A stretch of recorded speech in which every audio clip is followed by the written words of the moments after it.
You can't lie on this form. So imagine you did this form, you showed it to your landlord to say that you don't have to, that you can't be brought to court about an eviction. You have to be honest, because signing that form is basically like going on a jury stand and talking. You can't lie on the jury stand. If you were to lie, it would be perjury. You could be thrown in jail or fined, things like that.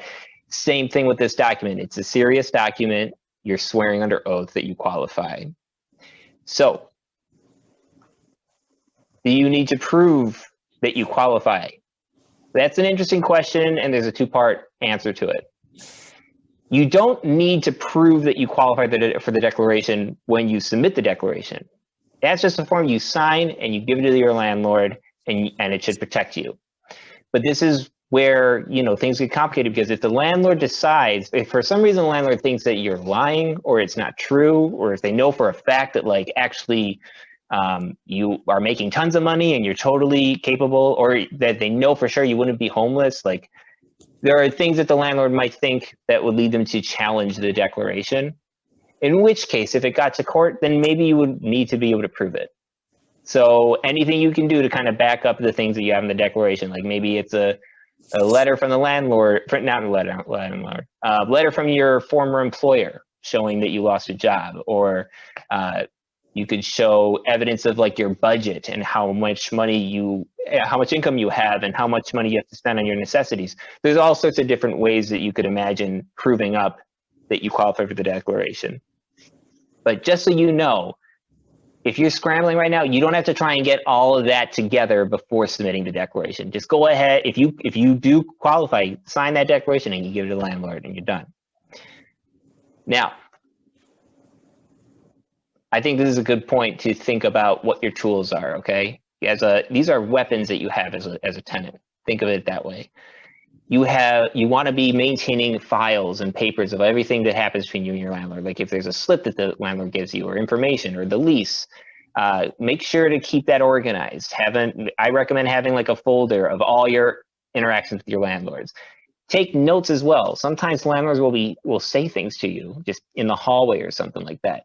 If that happens, immediately take out a little notebook and write down what happened, the date, and what was agreed to or what was told to you. You want to be able to keep that so that you're not trying to explain to the lawyer or to a judge, or someone's like, oh, I think this happened at this point. No, you are a vigilant tenant with good notes of everything that's happened, right? Take pictures of things. Take pictures of damages in your unit. Take pictures of notices that were slipped under your door. Take pictures of if you need to submit something to the landlord. If you're submitting the declaration in paper form, you could take a picture of yourself handing it to the landlord or putting it into a Dropbox. Like that stuff. It sounds a little silly, but that could be really powerful to show, like, look, I submitted the declaration. Here's a picture of me doing it, Judge. And then, of course, emails. Don't delete any of those emails. The emails that you have with your landlord are important to maintain. But I want to flip this on you. Remember that when you are emailing with your landlord, you're creating a written record. You're creating a story about your interaction with your landlord.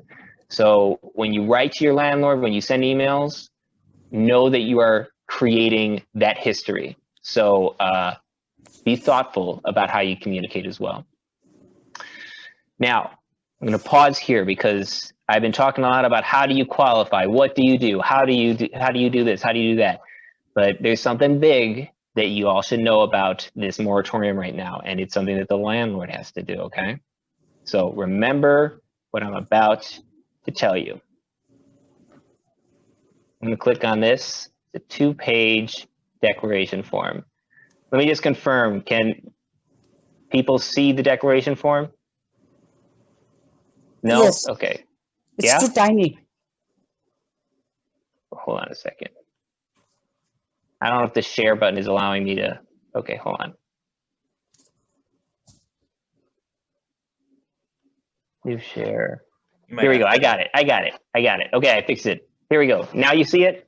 Yes. Okay, so you should be seeing this thing that says tenant declaration form overview, okay? I'm not gonna read this. We don't have to read it right now. It basically says everything I just told you, the 4 different criteria for qualifying, okay? This is a little cover page here. And then here is the official declaration form. Now, technically, you don't have to have this specific form. You could just, type up your own sort of, but this is easily accessible online, and this is the actual formal form provided by the state of Illinois.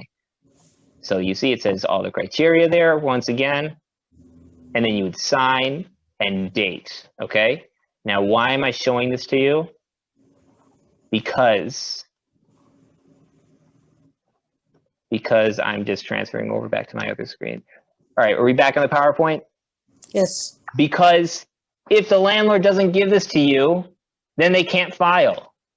No eviction filings in court for unpaid rent if they don't give you the chance to declare that you're protected by the moratorium. No form, no filing. All right? This is very important, okay?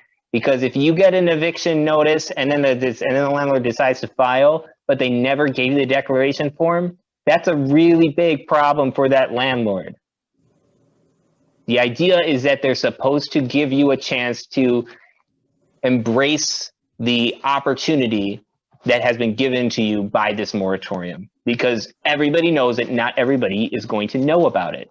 Not everybody knows about the declaration form or even where to get it. And it's the landlord's duty to give you that opportunity. And when do they do that? How much time do they have to give you? 5 business days before the eviction notice. Now, here's a good moment to check and see who's listening. How many days notice do you get for an eviction notice based on unpaid rent? 5 days. That's right, 5 days. So before the 5-day notice of an eviction based on unpaid rent, you get 5 days notice of the chance to declare. It's basically a 5-day notice for the 5-day notice. 5 days to declare that you're protected by the moratorium. After those 5 business days, the landlord can give you the eviction notice. And the eviction notice gives you 5 days to cure the problem, to basically pay everything you owe. And then, and only then, after those 5 days and these 5 days, then they can do an eviction filing in court. And this is why one of the most important tools that you have in your pocket is this. What you're looking at right here, this calendar, this could make the difference between whether or not you are at risk of being evicted or whether you have some housing stability on your side.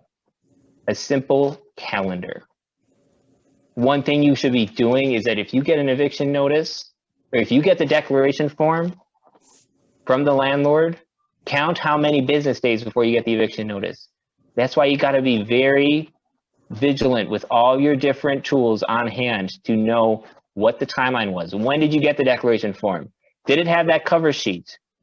How many business days before they gave an eviction notice? And then in that eviction notice, how many business days before they filed in court? These are all very important tools that you have in your pocket to protect yourself from an eviction. Now, as a reminder, everything I just described to you, these rules, this is part of an eviction moratorium that is 30 days long and it will expire January 9th. Governor Pritzker has been doing these each month. They last for 30 days. In November, he narrowed it to have these qualifications, this declaration form. This is the second month of us having this sort of declaration form moratorium. We don't know what's going to happen after January 9th. Maybe he'll go back to an absolute moratorium, or he'll just renew the same thing, or maybe he'll get rid of the moratorium entirely. We don't know, but my guess, if I were a betting person, I would say that he's probably going to extend this moratorium for another month, probably in January, because it's going to be winter and COVID-19 is still around. But just so you know, technically speaking, this is lasting till January 9th.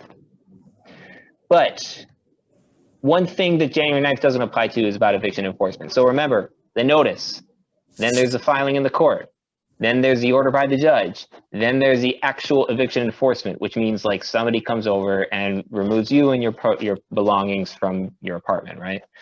But right now, there's no eviction enforcement. And yeah, that's a goofy picture of me making that point very clear to everybody. So like at the state level, there's no evictions being enforced at all for residential buildings unless there's like a major health and safety threat or risk. But in Cook County, the Cook County Circuit Courts, they actually said none at all. Absolutely. Like no evictions going on because of COVID-19. So Even though there might be a path for the landlord to give you a notice and then file in court, and even get an order from the judge in some situations. The judge might actually order an eviction. Right now, until further notice from the court, nothing's getting enforced, okay?